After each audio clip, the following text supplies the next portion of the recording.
Tonight, we'll look at the growing global price tag for political chaos, economic uncertainty, and the relentless drive for power. From Washington to Kyiv, the news proves that someone always pays the bill when leaders falter.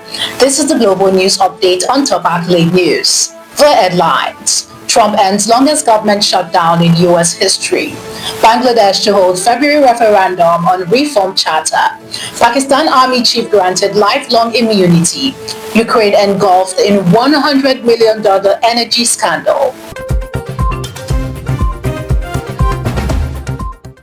We start in Washington.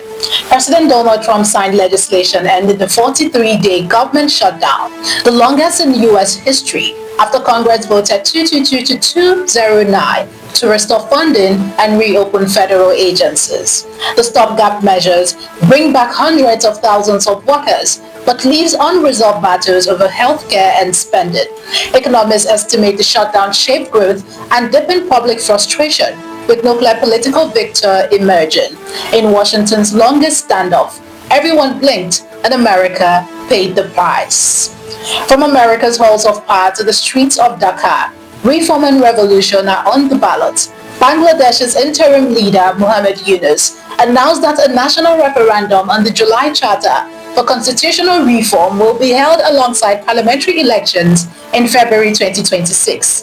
The charter, drafted after last year's student uprising that ousted former Prime Minister Sheikh Hasina, proposes limiting prime ministerial terms, boosting women's representation, and strengthening judicial independence. While supporters hail it as a blueprint for a new Bangladesh, critics warn it lacks binding legal power.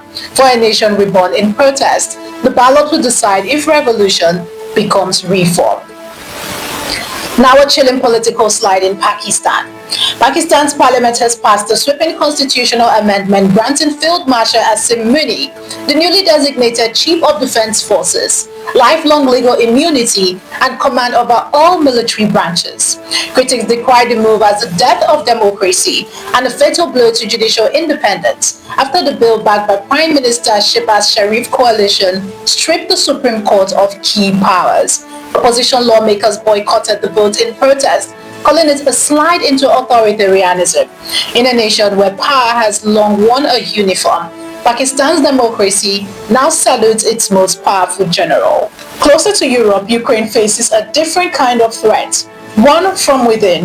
A sweeping embezzlement scandal has rocked Ukraine's government, implicating top officials and close associates of President Zelensky in a $100 million kickback linked to state nuclear power company. Senior ministers resigned after anti-corruption agencies exposed the Middle scheme, which flourished even as Russian strikes crippled the power grid.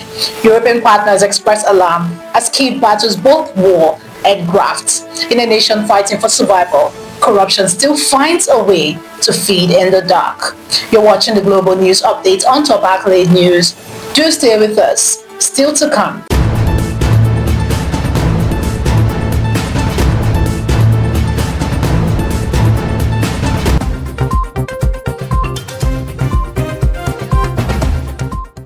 Thanks for staying with us. Shifting to global economy. The UK economy expanded by 0.1% in the third quarter, below economists' expectation of 0.2%, with September showing a 0.1% contraction, largely due to a cyber attack on Jaguar Land Rover that disrupted car production. Slower growth in services and construction also weighed on output, prompting Chancellor Rachel Reeves to promise fair decisions in her November 26 budget to strengthen the economy. Even as the G7's fastest growing nation in early 2025, Britain's growth has hit a speed bump that underscores how fragile recovery can be in a digital age. Across the channel, the French government is pumping the brakes on key reform. French lawmakers voted 255 to 146 to suspend President Emmanuel Macron's controversial plan to raise the retirement age to 64, keeping the minimum age at 62 years and 9 months until after the 2027 election. Nous allons mettre aux voix l'article 45 bis qui fait l'objet d'un scrutin public. The move, part of concessions to socialists and other swing blocs, give Prime Minister Sebastian Lecornu a lifeline to push the broader 2026 budget forward. The though it threatens deficit reduction targets and leaves left and right-wing factions still demanding new elections. To pop culture economics, Skims, the shapewear and athleisure brand co-founded by Kim Kardashian, has raised $225 million in new funding, boosting its valuation to $5 billion with backing from investors. The company plans to expand its global retail footprint and expects sales to exceed $1 billion this year, while continuing to compete with rivals such as Lululemon. From shapewear to worldwide retail ambitions, Skims is proving that celebrity power, when combined with strategy, can reshape the fashion industry. Finally, to sports. Michigan State will vacate all 14 wins from 2022 to 2024 and serve a 3-year probation after the NCAA found 3 ineligible players competed under former coach Mel Tucker. Tucker, while not directly involved, faces a 3-year show cause order, and the program must pay $30,000 plus 1.5% of its 2024 football budget. Assistant coaches and staff receive longer bans for knowingly providing impermissible recruiting inducement. For the Spartans, past victories are gone, leaving only the hard lessons and a chance to rebuild honorably.